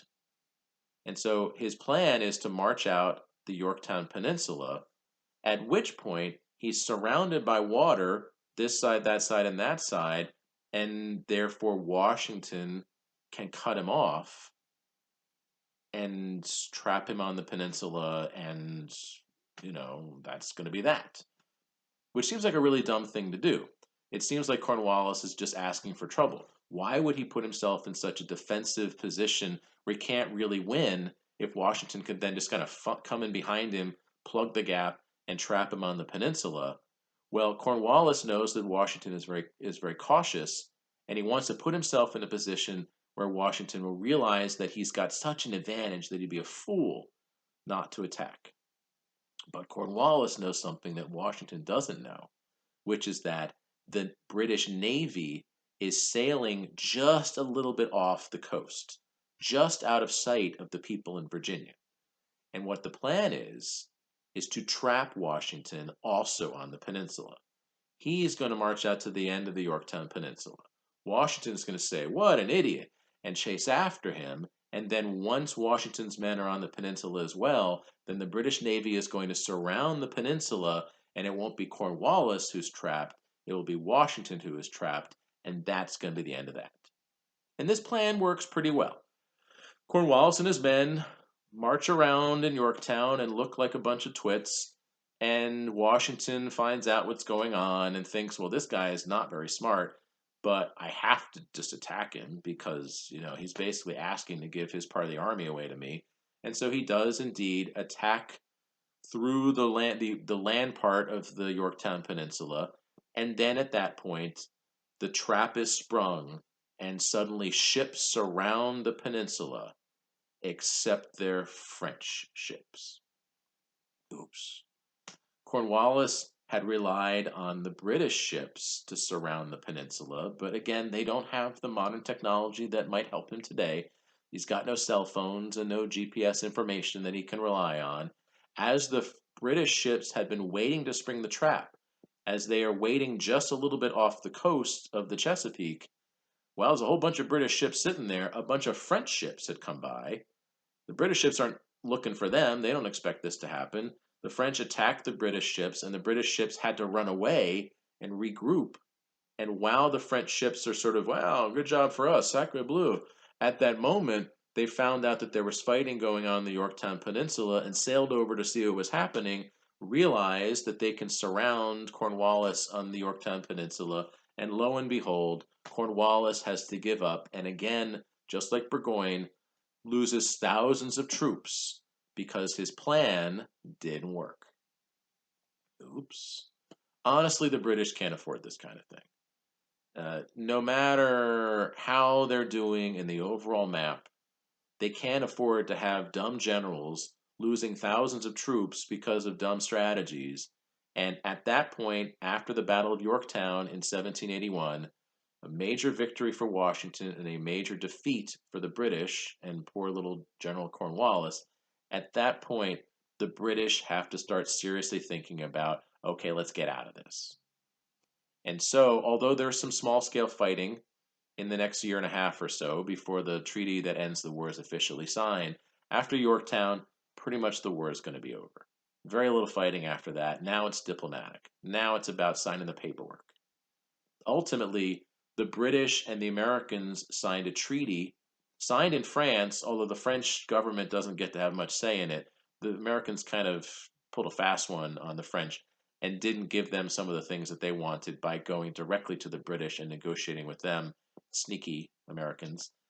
In the end, the Treaty of Paris of 1783, which is not the Treaty of Paris of 1763, that was for the last war.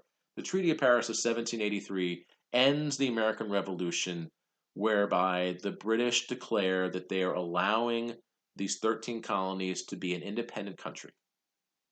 And not just those colonies, because if the Americans have won and the French have been on their side, the British have lost in a big way. They're going to have to give up a lot of their territory in North America because clearly that's going to be the way this is going to go. They don't want to give that to the French. They don't want to give that to anybody else that's on the American side, like the Dutch or the Spanish, who had helped out as well.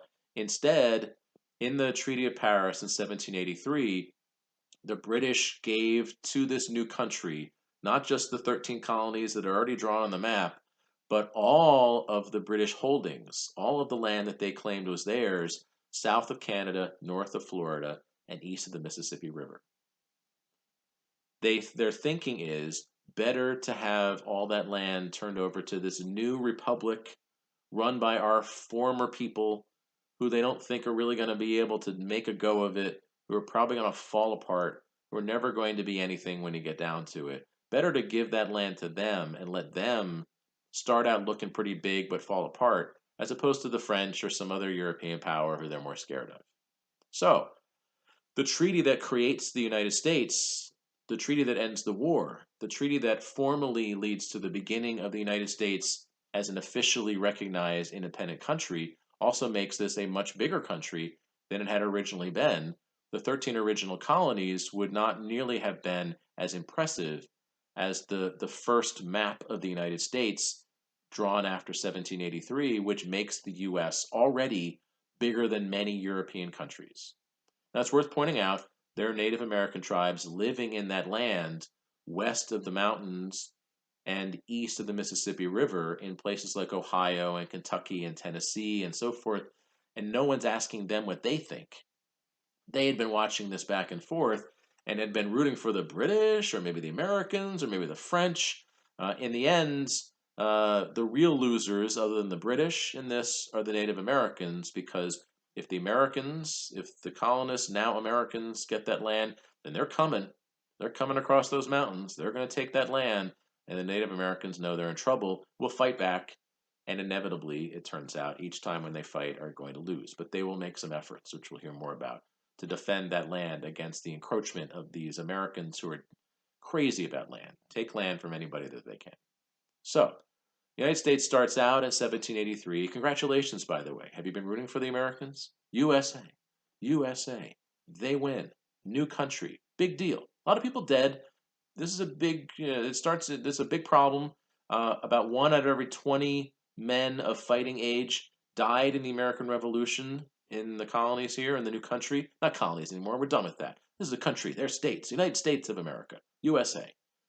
1 out of 20 men of fighting age, 16 to 40s, dead in the American Revolution, but it fought for the successful creation of a new country.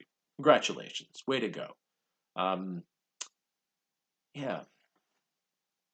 There's something about the name of this war kind of gets at me. I got to say, but I just got to interrupt for a sec. Um, it's the American Revolution, right? That's what the Americans just won. The American Revolution. Good, good.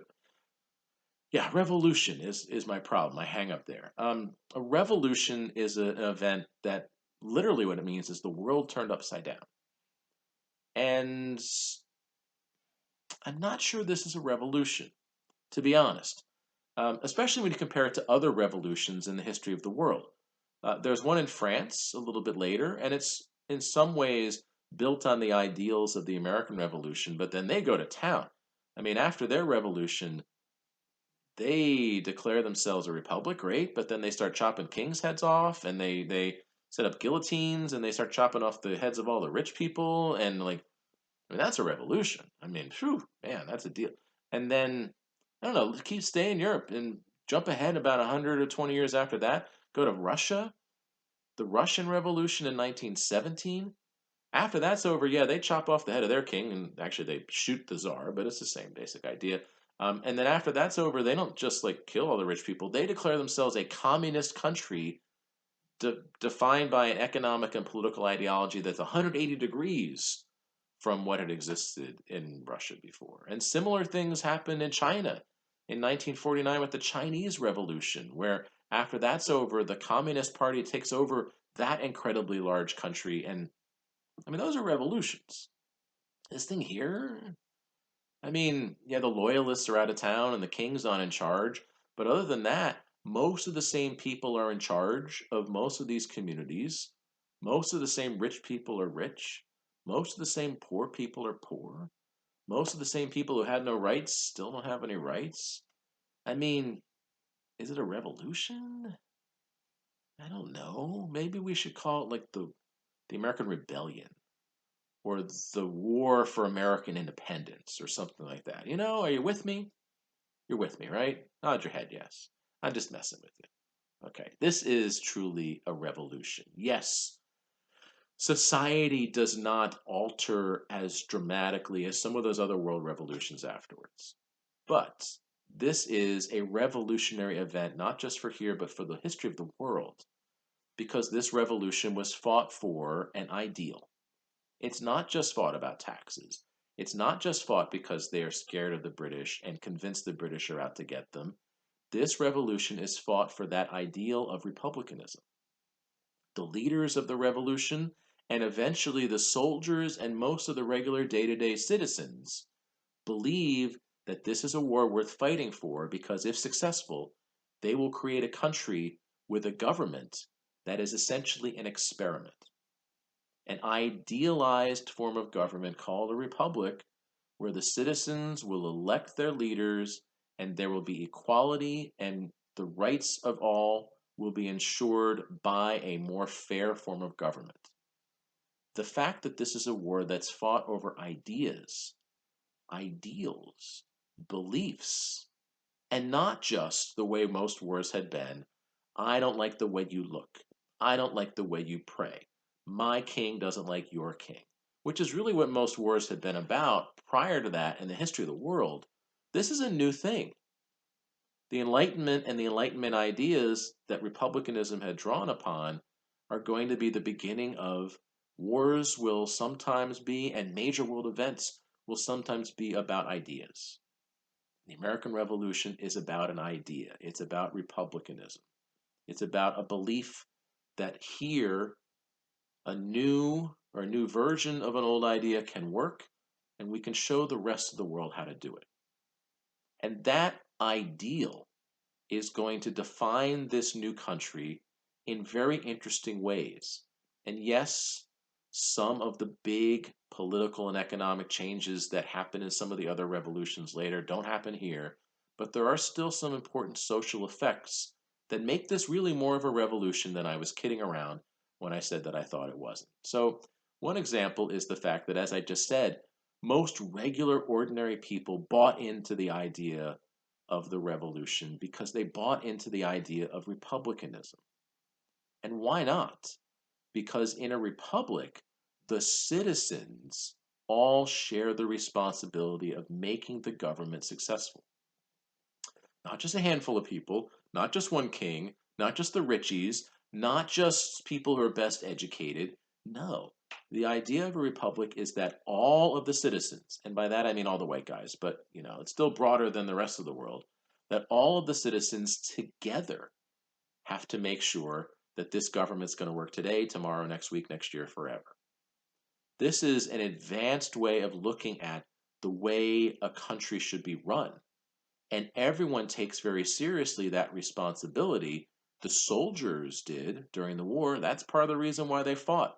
Not because they're getting paid, because they're not getting paid in a lot of cases, but because they believed in this ideal.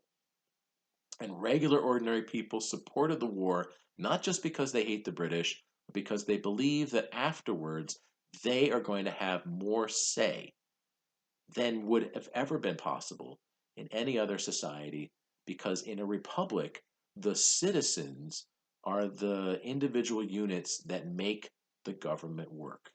And citizenship and participation in that government and supporting it are really the things that are going to be honored in the country that's going to be created as this new republic.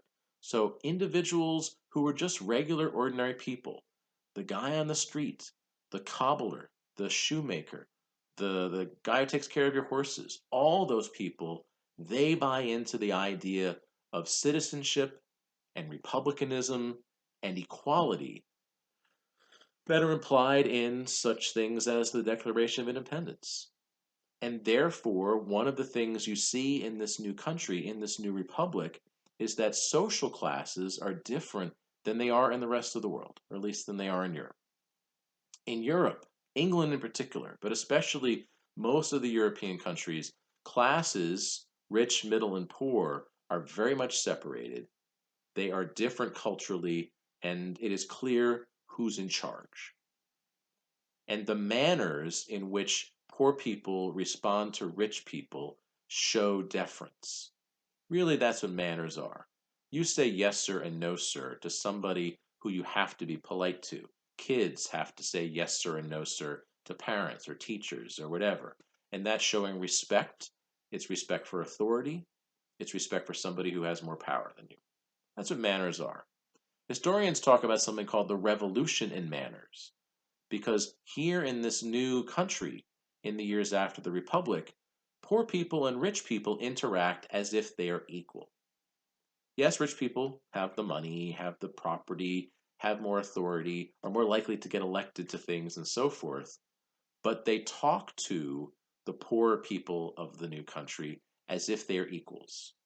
And that's because the poorer people, the majority, they expect that. because they know that in this new country, they are equally as important as the rich people. As citizens, their vote and their voice matters as much as the rich guy down the street. And they stand up for themselves and stand up for that sense of equality in a way that is groundbreaking and unlike anything that anybody in Europe had ever seen. Europeans, for the first 20, 30 years after the revolution, when they come visit the United States, all they want to talk about when they write back home is, I can't believe the way the poor people act. They order us around. They look us in the eye. They say no to us. There's all these anecdotes in which uh, people from England say, "Yeah, I'm staying at this really rich family, and they've got this cook, and the cook decides what they're going to have for dinner." And sometimes, the woman of the house, the rich lady of the house, will say to the cook, "I think we should have chicken tonight for dinner." And the cook says, "Psh, you didn't ask me." And so, you know what? You're going to get what you're going to get. And you need to show me more respect. And then, you know what? The lady of the house apologizes. That's not how people are supposed to act. They don't understand. Europeans have never seen anything like this before because the people of this country believe that republicanism is about equality, believe that the social classes, although still existing, are all equally important to the success of this republic because citizenship is the thing that's going to make it work. It's crazy. And it doesn't last forever. In theory, although, this should still be the way it works, as some economic changes are going to happen in the 19th century, by a generation or so after the revolution, you're going to begin to see a lot more separation of the social classes. But certainly the generation that lived through the revolution and right afterwards, they have expectations about how social classes are supposed to interact that make this revolution to manners really quite shocking. The revolution also has an important effect on gender. Women come out of the revolution with a higher status than had been the case at any time during the colonial period. I'll have some more things to say about gender and gender ideologies in a later lecture, but for now, just take it for this. Uh, the English, no matter whether they're here or in the colonies, generally assumed that men are in charge and women are subservient. Women had limited rights, limited legal rights, limited social rights, and yet the revolution provided women with, at least for a brief period of time, an advancement in status and more options and possibilities. Partly that's because women had been very, very important to winning the war. Uh, there have been individual women who are celebrated for their support of the war. Drive through New Jersey, and you can stop at the Molly Pitcher Rest area. She's a woman who helped the Americans in a battle in 1777 where her husband died, and she took over and helped out in firing the cannons. And she's seen as sort of an example of how women pitched in. Um, Betsy Ross, who probably didn't really exactly sew the first American flag, but still is sort of remembered for that, and other individual women who became well known names and supported the war effort are symbolic of the overall way in which women had come together and supported the Americans all during the build up to the war and all during the war. Day to day decisions were made in households all throughout the colonies and all throughout these new states that made it possible for the Americans to become independent from the British. Remember, they used to buy everything from the British. And now it's going to be very difficult, all during those boycotts and then during the war, to day exist if the things you're used to getting from the British are simply not available anymore. Women are doing most of the day to day house hunting, controlling, keeping, um, and therefore making a lot of day to day decisions about how to be as independent as possible and not have to worry about the fact that they're not getting help from the British anymore. Their efforts, although not on the front lines of the fighting, their efforts behind the lines were recognized as equally important to the success of this new country. And without the day to day decisions that women made in their homes, in their shopping, in the clothes that they're sewing for their families and so forth. Without them, the Americans would probably have been in a much worse position. And then there is this emphasis on citizenship, republicanism, the belief that this society is going to work based on citizenship and elections and picking the right leaders and so forth. Well, it is important to the new founders of the country that this not be just a flash in the pan. It's fine for the people who lived through the war to emphasize republicanism, but they want to make sure that the children and the children's children and the children's children's children's children, all the way down to the 21st century and beyond, that they all understand their responsibilities and that they all take seriously that if this is going to work as a republic, that the citizens need to do their part, which is participate, be active, pay attention to the issues, support their candidates, and then play the roles that they need to play as part of the law-abiding society. Sometimes I think that they would be a little disappointed in, for example, the fact that voting numbers are significantly down and various other things. But anyway, so citizenship is an important part of republicanism.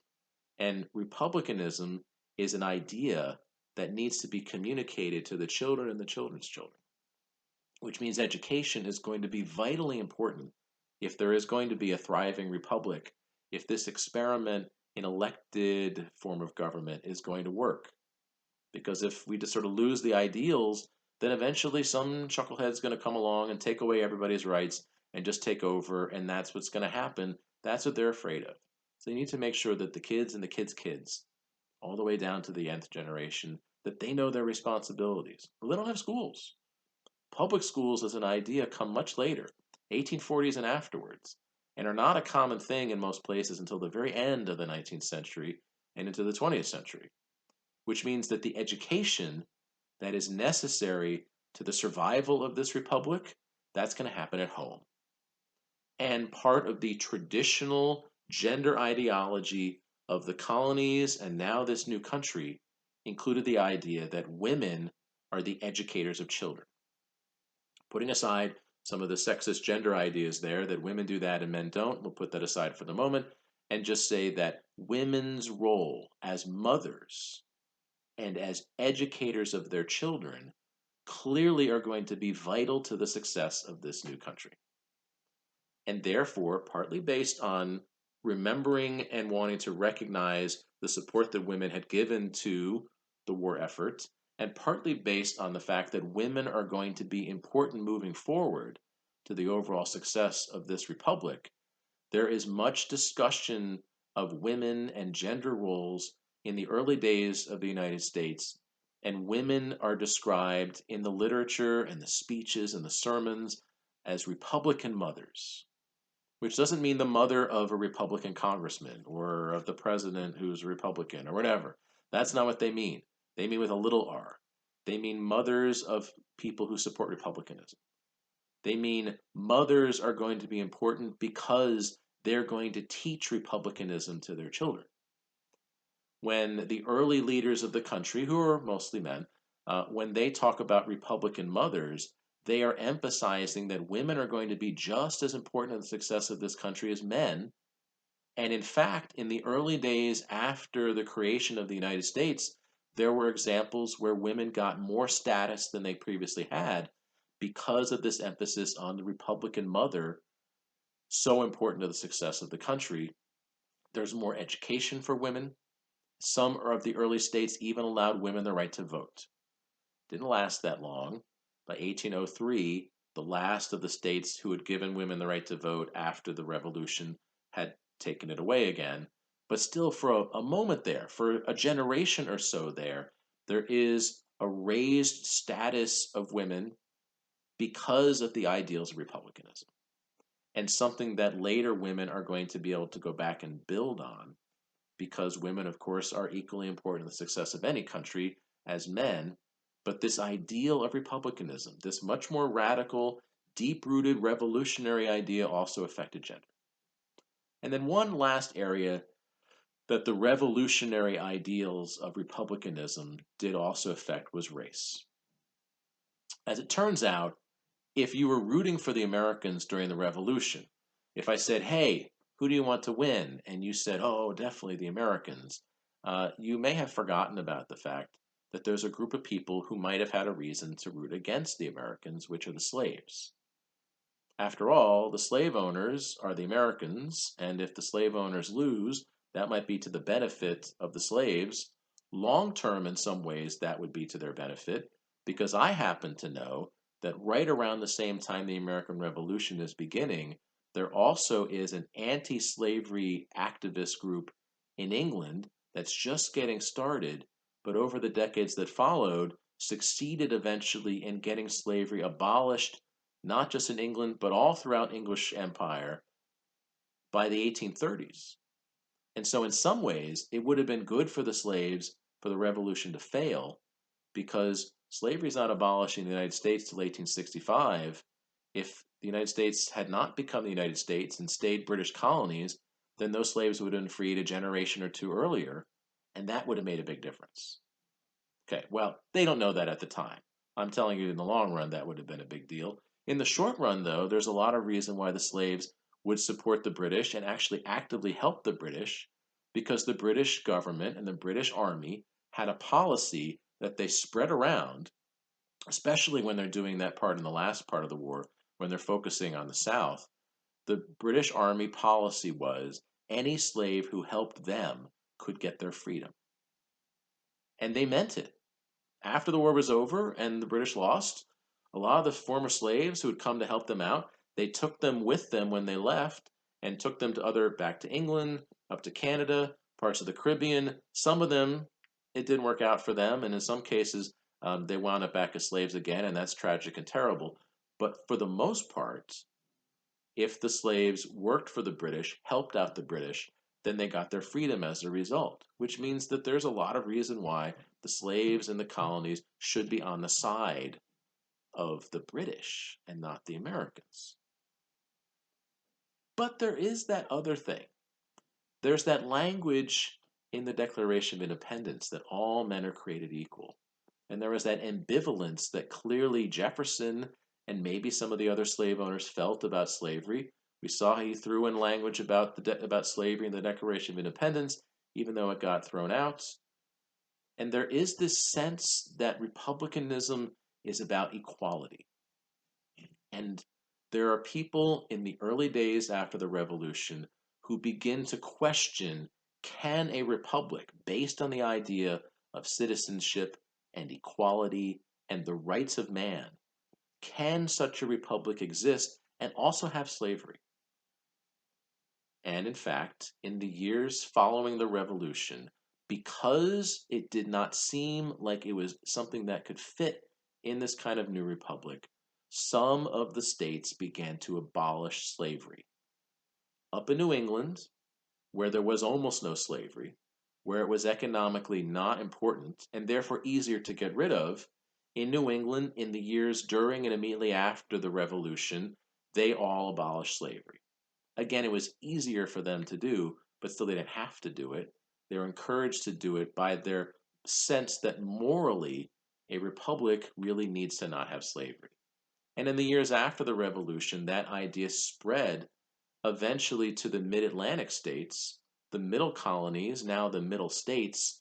New York, New Jersey, Pennsylvania also abolished slavery, the last of those, New Jersey, in the early 1800s. And it looked like this is going to continue. Slavery was still not that big of a deal in those states. New York didn't have that many slaves. They used to, but slavery had slowly kind of faded away. Pennsylvania, the Quakers there had never been that comfortable with slavery. There was some slavery there, but it was not economically important.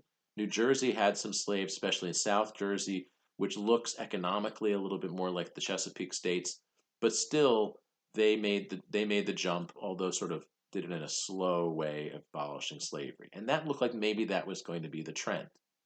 Maybe what's going to happen in this new country is that slavery is going to be abolished because intellectually it just doesn't work in a republic. Republicanism leads to challenges to the idea of property ownership of human beings. There is actual discussion of that everywhere in the new country, even in the states that rely on slavery economically. Virginia, Maryland, the Carolinas, those plantation based states where slaves by their thousands are working to support the handful of rich white people and the entire system of slavery and plantation agriculture. Even in those states, there's discussion after the revolution, can we be a republic and have slavery? In the end, economics trumped ideology in those southern states, and they didn't abolish slavery, and they're not going to abolish slavery, unfortunately, until forced to uh, by the Civil War. That's going to be happening many decades later. But they talked about it, and in the end, the revolutionary generation did come up with one way in which slavery could maybe slowly be chipped away. It used to be really hard to free one's slaves. Used to be very difficult. The paperwork and the process was very difficult, and it happened very little in the colonial period. Basically, slaves had to run away for the most part, but they're rarely freed. But the laws that were passed in the new states as they were formed after the revolution made it easier for individual slave owners to free their slaves, which many of the revolutionary leaders did. So, people of the Washington Jefferson generation, not necessarily those guys, Jefferson kept all his slaves, but people of that generation begin to free their slaves either individually or in large groups, or as Washington did, freed a bunch of slaves in his will, which is kind of a cheesy way to do it because he's saying, I get to have slaves, but then my descendants don't get to have slaves. But if you're the slaves, you'll take it. It's better than not being a slave forever for the next generation. Um, and so there was a fairly large number of rich people in the southern states who had come through the revolution, whose consciences were pricked by the ideals of the republic, by the ideals of the Declaration of Independence, by that phrase, all men are created equal. It's got to mean something. And so a fair number of them did free at least some of their slaves, either during their own lifetimes or in the cheesy Washington way of freeing some of them in their wills after they're dead. And one result is that there's going to be a larger number of free people of color in the southern states who then are going to get to have children who are free, whose status is difficult and whose lives are not easy, but certainly way better than being a slave. That's going to start to be a thing, and then also began to close down. Slavery, as we'll see, became something that the South decided instead to get more strongly supporting of because of economic changes that happened in the early 1800s. But for a little while, it looked like the revolution and the ideals behind it was even going to chip away at slavery in its real strongholds, the southern colonies, the southern states, the Chesapeake and other southern colonies with their plantations, with their sometimes thousands of slaves per plantation, so important to the economy of the white people who dominate those states. The fact that they're considering it, and in some cases are freeing individual slaves, it seemed like maybe the ideals of the republic, the ideals of republicanism, the ideals of equality was going to have an effect there too. It certainly did in the North. It did in the Mid Atlantic. It didn't ultimately in the South, but it almost did. And therefore, this new republic, with its ideals of republicanism and this revolution that created it, although maybe in some ways a partial revolution, still quite revolutionary, creates a country that looks a lot different than what had previously been in existence when they were colonies. And now the question is going to be, okay, how do we make it work? So we pick up the story in the next lecture for tonight. That question is going to be answered. How can you make a republic work? It's going to be a nuts and bolts discussion of how to build a republic that will succeed and still exist in 2020 or even later. A complicated question. I'll see you then.